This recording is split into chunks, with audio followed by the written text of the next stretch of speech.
Reading up on Donald Trump's proposed tax plan, and although we don't have access to the entire tax plan yet, some details have been revealed. The plan is to extend $4.5 trillion in tax breaks. At the same time, increase our debt ceiling by $4 trillion. The debt ceiling is the amount of money that we can borrow as a country. So he plans to increase the amount of money that we owe or our national debt. If I'm wrong, but I thought his whole thing with Doge was to decrease our national debt and decrease our debt ceiling. But his new tax plan says that he wants to increase our debt ceiling by $4 trillion. He wants this country to borrow more money. Part of his tax plan, he wants to cut the country's spending by $2 trillion over the course of 10 years, but wants to cut the spending by 1.5 trillion like immediately. Wants to cut healthcare spending by $880 billion over the next decade. He wants to cut education and workforce spending by $330 billion over the next decade.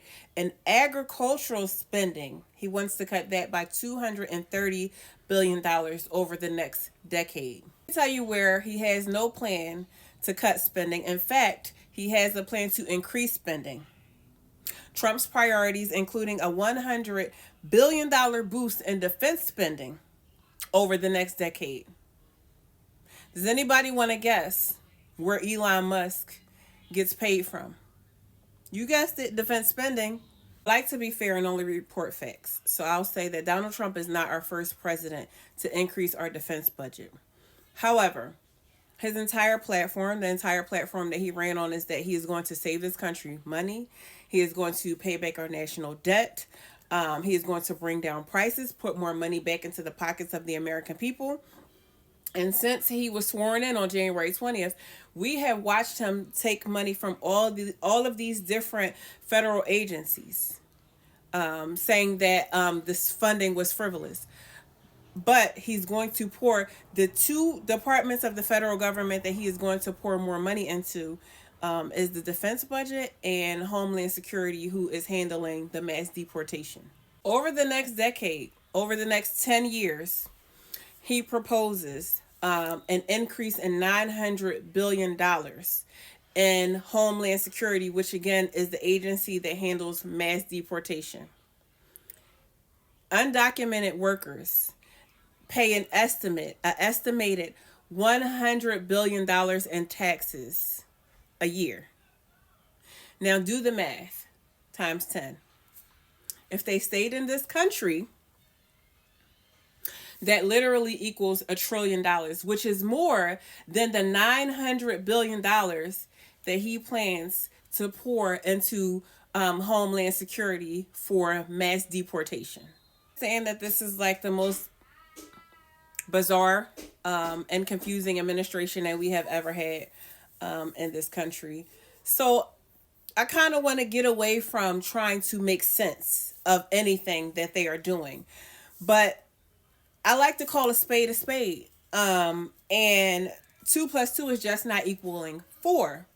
So if your intention is to put more money into the pockets of the American people and decrease our national debt, you're deporting a group of people, undocumented workers, who pay $100 billion in taxes a year.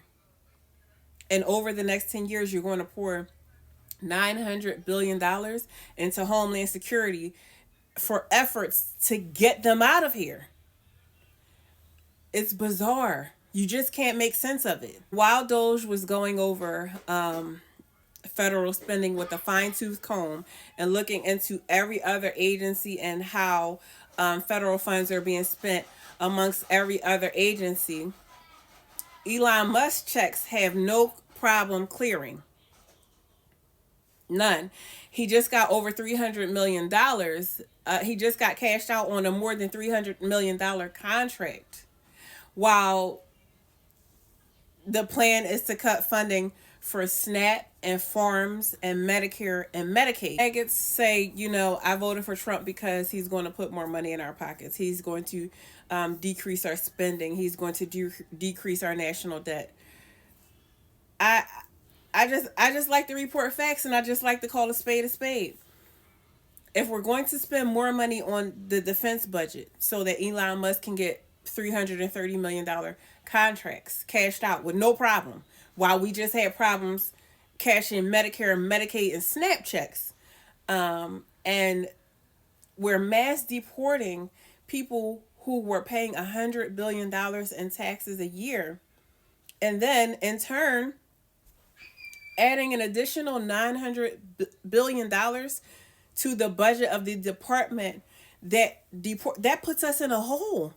Like, it's bizarre. Anyone who is not seeing this as purely a method for the rich to get richer and the poor to get poorer, your eyes are not open. Your eyes are not open. Interest rates are projected to increase an enormous amount as a result of Donald Trump's tax plan. And just a little free game. When interest rates increase, those who benefit the most are the richest. Financial institutions, insurance companies, and people who have invested with these companies. Anybody who can afford it, I would strongly suggest that you get a VUL or IUL investment account now, because you when the interest rates go up, you profit greatly. So do with that information as you will. I watched a vlog by a creator today who was speaking on all of the ways to benefit through the Trump's presidency and Trump's proposed tax plan, and she didn't mention that, but I'm mentioning that now. If you own an IUL, an Index Universal Life Insurance Policy, or a VUL, a Variable Universal Life Insurance Policy, with these proposed tax plans and the interest rate proposed to spike greatly through this administration's tax plan, if you can afford one, I would invest in one. And I'm sure that a lot of my followers and audience are either insurance agents or investment or handle investments. I was once a licensed insurance agent, but I let it lapse. But yeah, if you can afford an IUL or a VUL, now's the time. Now's the time to buy into one. And you can get them on your children. It's a life insurance policy that builds great cash value. And if you are too old or you don't get approved because you have to go through a medical exam and all of that, if you don't get approved, you can get one on your children, or you can get one on anyone whose death would impact you financially.